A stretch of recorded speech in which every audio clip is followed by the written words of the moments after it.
श्री शिवाय नमस्तु भयम। दोस्तों, जैसा कि आप सभी लोग जानते हैं कि 16 जनवरी 2026 यानी शुक्रवार को पड़ रही है माघ माह की कृष्ण पक्ष प्रदोष व्रत और मासिक शिवरात्रि। और दोस्तों, यह वह तिथि है जो माघ में पड़ने वाली सबसे बड़ी तिथि है, क्योंकि यह शुक्रवार के दिन पड़ने वाली तिथि है रही है और इसका बहुत ही बड़ा और विशेष महत्व होता है। पूज्य गुरु जी ने कहा है कि अगर कभी भी मौका लग जाए और माघ मास की प्रदोष व्रत और मासिक शिवरात्रि शुक्रवार को पड़ जाए तो आप लोगों को एक छुटकी काला तिल वाला उपाय तो अवश्य ही करना चाहिए।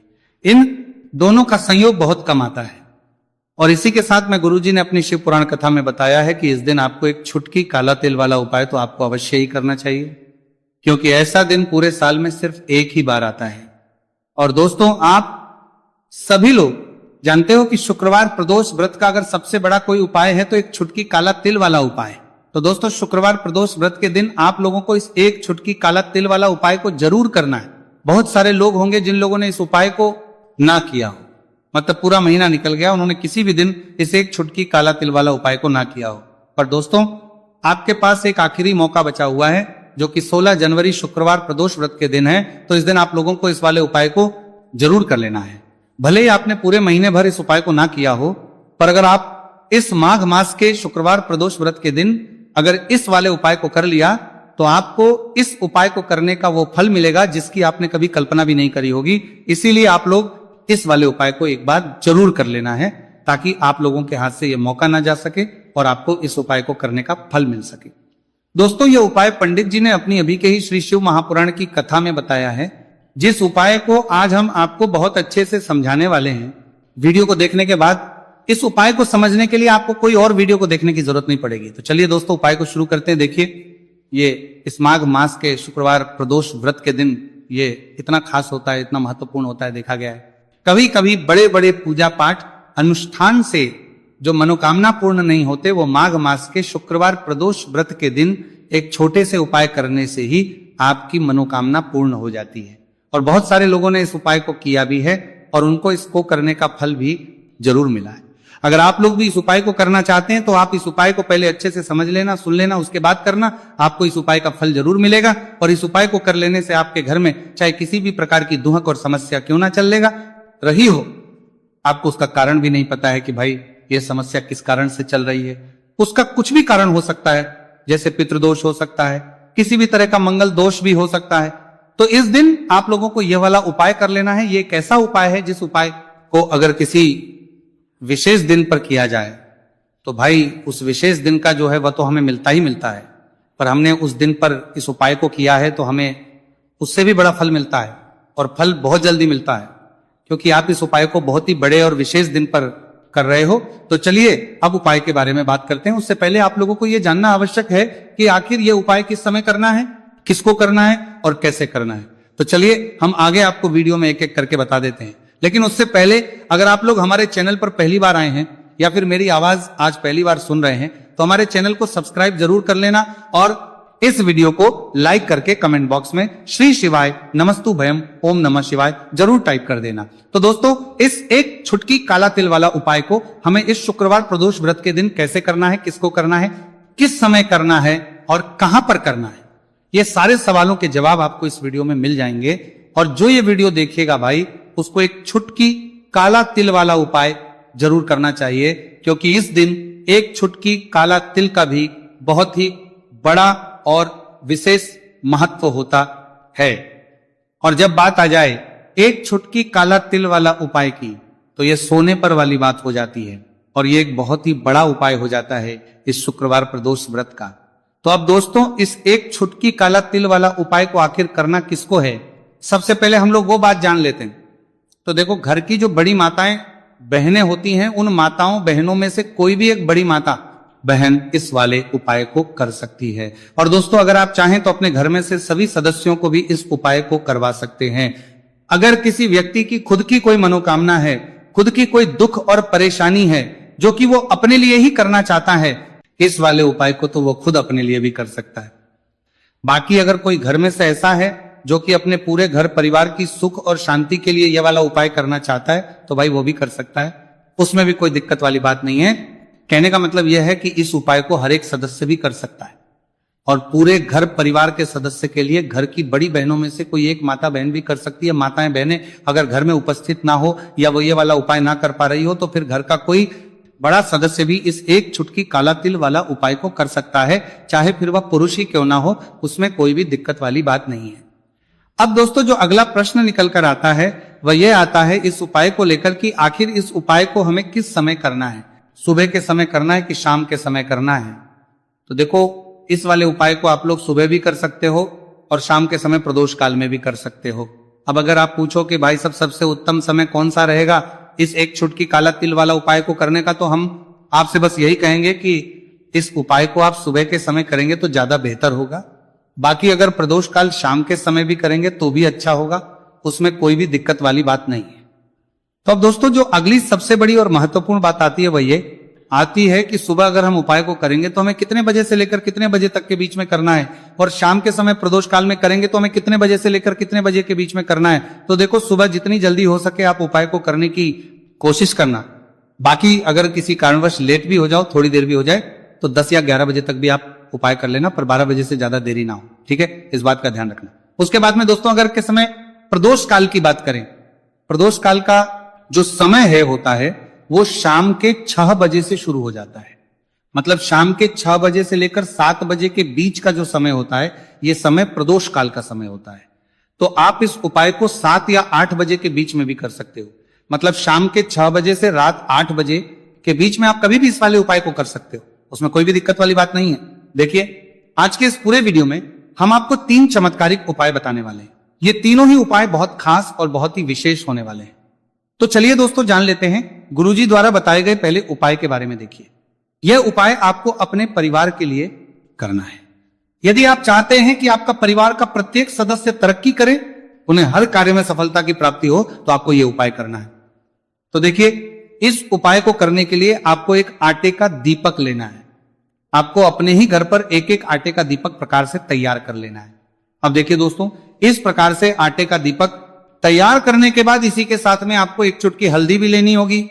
अब ये दोनों ही सामग्रियां लेकर के आपको पहुंच जाना है अपने ही घर में तुलसी जी के पौधे के पास में। देखिए कई लोग कमेंट करके पूछ रहे हैं कि क्या हम तुलसी जी के पौधे के वहां पर, हमारे घर में जो तुलसी जी का पौधा है वह सूख चुका है, तो वहां पर भी इस उपाय को कर सकते हैं।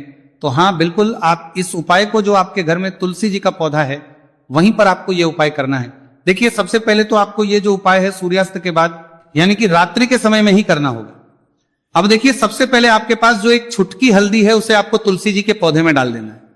अब देखिए आप जो एक आटे का दीपक लेकर के आए हैं, सबसे पहले तो आपको उसे तुलसी जी के पौधे के पास में रखना है, और तुलसी जी पौधे के पास में रखने के बाद इस दीपक में हमें शुद्ध घी का प्रयोग करना है, और इसी दीपक में हमें गोल रूप की बाती का प्रयोग करना है। क्योंकि ये जो दीपक है विशेषकर हम हरि विष्णु नारायण के नाम से लगा रहे हैं। अब इस दीपक को आपको प्रज्वलित कर देना है और आपको भगवान विष्णु से, माता तुलसी से प्रार्थना करनी है कि हमारे घर में परिवार का प्रत्यक्ष सदस्य तरक्की करें, उसे अपने हर कार्य में सफलता की प्राप्ति हो, पूरा परिवार खुश रहे। हे भगवान नारायण आप हमारे परिवार की रक्षा करना। अब देखिए दीपक को प्रज्वलित करने के बाद आपको तुलसी जी के पौधे के नीचे यदि तुलसी जी का पत्ता गिरा हुआ पड़ा है तो उसे आपको उठा लेना है। आपको ध्यान रखना है तुलसी जी के पौधे से पत्ता तोड़ना नहीं है, नीचे गिरा हुआ है तो उसे आपको उठा लेना है। अब देखिए आपके घर में भगवान विष्णु की, भगवान श्री राम की या फिर भगवान श्री कृष्ण की यानी कि श्री विष्णु के किसी भी अवतार की प्रतिमा लगी हुई है, तो वहां पर आपको जाना है और आपको थोड़ी सी चीनी या फिर मिश्री आपके घर में हो तो उनका भोग आपको भगवान विष्णु के सामने लगाना है, और जो आप तुलसी जी का पत्ता लेकर के आए हैं उसे भी आपको उसी भोग में डाल देना है। अब देखिए थोड़ी सी देर इस भोग को वहीं पर रखे रहने देना है, और फिर इस भोग को आपको अपने घर के परिवार के प्रत्येक सदस्य को प्रसाद स्वरूप प्रदान करना है। यकीन इस उपाय को करने से आपके परिवार का प्रत्येक सदस्य हमेशा तरक्की पर रहता है और आपके परिवार में हमेशा खुशियां बनी रहती हैं। तो इस प्रकार से आपको पहला उपाय कर लेना है। अब हम जानते हैं दूसरे उपाय के बारे में। देखिए ये जो उपाय है विशेषकर धन की प्राप्ति के लिए है, माँ लक्ष्मी को प्रसन्न करने के लिए है, और विशेषकर शुक्रवार प्रदोष व्रत की रात्रि में ही आपको यह उपाय करना है। देखिए सामने आपको एक दीपक दिखाया जा रहा है, तो आपको एक दीपक लेना है। दीपक आप मिट्टी का भी ले सकते हैं, आटे का भी ले सकते हैं। अब देखिए इस दीपक में आपको शुद्ध घी का प्रयोग करना होगा, और इस दीपक दत्त में आपको विशेषकर मूली वाला जो धागा आता है, लाल रंग का कलावा का धागा जिसे हम कहते हैं, उसकी बात ही आपको इस दीपक के अंदर प्रयोग करनी है, यानी कि लंबी बाती का आपको इस दीपक के अंदर प्रयोग करना है। अब देखिए, ये जो दीपक है, आज रात्रि में लगभग 8 बजे के लगभग आपको ये जो दीपक है तुलसी जी के पौधे के पास में प्रज्वलित कर देना है। दीपक की जो बाती है उसका मुख आपको उत्तर दिशा में रखना है, इस बात का ध्यान रखना है। और आपको ओम महालक्ष्मी नमः इस मंत्र का लगातार जाप करते रहना है। देखिए, इस मंत्र का आपको 11 बार या फिर 108 बार जाप करने के बाद तुलसी जी के पौधे के नीचे से थोड़ी सी मिट्टी उठानी है। देखिए, आपको पता है कि अभी माघ के पवित्र दिन चल रहे हैं और माघ मास के दिनों में यदि आप शुक्रवार प्रदोष व्रत के दिन तुलसी जी की मिट्टी रात्रि के समय में लेते हैं तो इससे आपके जीवन के जो सारे संकट है वह समाप्त होते हैं। अब देखिए, आपको एक गिलास लेना है, उसमें आपको जल भरना है और जो आपने तुलसी जी की मिट्टी ली है सबसे पहले तो उसे आपको उससे गिलास के अंदर डाल है और इसी के साथ में आपको एक चुटकी हल्दी भी उस पात्र के अंदर डालनी है। अब देखिए, इस जल का छिड़काव आपको अपने पूरे ही घर में करना है। देखिए, जल का छिड़काव आपको अपने घर के प्रत्येक कोने में करना है, मुख्य द्वार पर करना है, प्रत्येक कमरे में करना है, केवल अशुद्ध स्थानों को आपको छोड़ना है। बाकी आपको प्रत्येक कोने में, प्रत्येक कमरे में जहां आप धन रखते हैं, चाहे रसोई घर हो, वहां पर आपको इस जल का छिड़काव करना है। और जल का छिड़काव करते समय आपके मन में यही भाव रहना चाहिए कि माता लक्ष्मी की कृपा से हमारे जीवन में हमेशा धन धान्य के भंडार भरे रहे और जीवन में जो भी संकट है, कष्ट है, वो सभी दूर हो। इस प्रकार से कामना करते हुए सुंदर भाव के साथ आपको यह उपाय करना है। देखिए, इस उपाय को करने से घर का जो दुर्भाग्य है वह दूर होता है। तो इसीलिए आपको शुक्रवार प्रदोष व्रत की दिव्य रात्रि में यह उपाय करना है। अब दोस्तों, हम बात कर लेते हैं तीसरे विशेष और अंतिम उपाय के बारे में। देखिए, इस उपाय के माध्यम से भगवान विष्णु और माता लक्ष्मी दोनों ही प्रसन्न होने वाले हैं। तो देखिए, इस उपाय को करने के लिए सबसे पहले तो आपको दीपक लेने हैं। दीपक आपको 2 लेने होंगे। आप चाहे तो दोनों ही दीपक मिट्टी के भी ले सकते हैं, दोनों ही दीपक शुद्ध आटा मनकर उनके भी तैयार कर सकते हैं। अब देखिए, दोनों ही दीपक के अंदर आपको शुद्ध घी का प्रयोग करना होगा। अब देखिए, 2 दीपक हैं, उनमें से आपको एक दीपक के अंदर गोल बाती का प्रयोग करना है और एक दीपक में आपको लंबी बाती का प्रयोग करना है। देखिए, लंबी बाती वाले दीपक के अंदर आपको लाल बाती का प्रयोग करना है, जो मूली वाला धागा आता है कलावा का, उसी की बाती का आपको प्रयोग करना है। अब देखिए, इसी के साथ में आपको एक चुटकी हल्दी लेनी है और एक चुटकी आपको काले तिल लेने। अब देखिए दोस्तों, यह उपाय भी आपको विशेषकर रात्रि के समय में ही करना होगा। तो देखिए, सबसे पहले तो आपको ये जो सभी सामग्रियां हैं तुलसी जी के पौधे के पास में लेकर के पहुंचना है। देखिए, आपके पास जो गोल बाती का दीपक है, इसे आपको तुलसी जी के पौधे के पास में प्रज्वलित करना है। ओम नमो भगवते वासुदेवाय नमः इस मंत्र का जाप करते हुए, अब देखिए, आपके पास जो काले तिल है उन्हें आपको अपने सीधे हाथ में रखना है और आपके जीवन में जो भी समस्या है, परेशानियां हैं, जीवन में जो भी संकट है, बाधाएं, उन सभी को दूर करने की आपको प्रार्थना करनी है। और ये जो काले तिल है आपको उससे जलते हुए दीपक के अंदर डाल देने हैं। तो देखिए, इस प्रकार से हमने ये जो गोल बाती का दीपक है भगवान विष्णु के निमित्त प्रज्वलित किया है। अब देखिए दोस्तों, आपके पास जो लंबी बाती का दीपक है और आपके पास जो एक छुटकी हल्दी है, इन दोनों को आपको अपने घर के मंदिर में लेकर के पहुंचना है। देखिए, आपके घर के मंदिर में जो माता लक्ष्मी की तस्वीर है या फिर माता लक्ष्मी के किसी भी स्वरूप की तस्वीर है, प्रतिमाएं हैं, तो सबसे पहले तो के सामने आपको ये दीपक रखना है। दीपक के नीचे आपको चावल या फिर अनाज के कुछ दाने अवश्य ही रखना है। देखिए, सबसे पहले तो आपको ये जो दीपक है इसे माता लक्ष्मी जी के सामने प्रज्वलित कर देना है। अब देखिए, आपके पास जो एक चुटकी हल्दी है इसे आपको जलते हुए दीपक के अंदर डाल देना है और आपको ओम महालक्ष्मी नमः या फिर ओम नमो भगवते वासुदेवाय इस मंत्र का जाप करना है।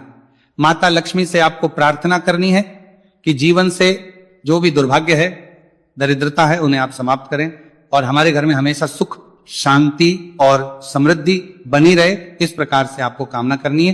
तो देखिए दोस्तों, इस प्रकार से आज के इस वीडियो में हमने आपको शुक्रवार प्रदोष व्रत की रात्रि में किए जाने वाले 3 महा उपाय बताने का प्रयास किया है। जो भी आपके लिए उचित है, सरल है, उसे आप कर सकते हैं।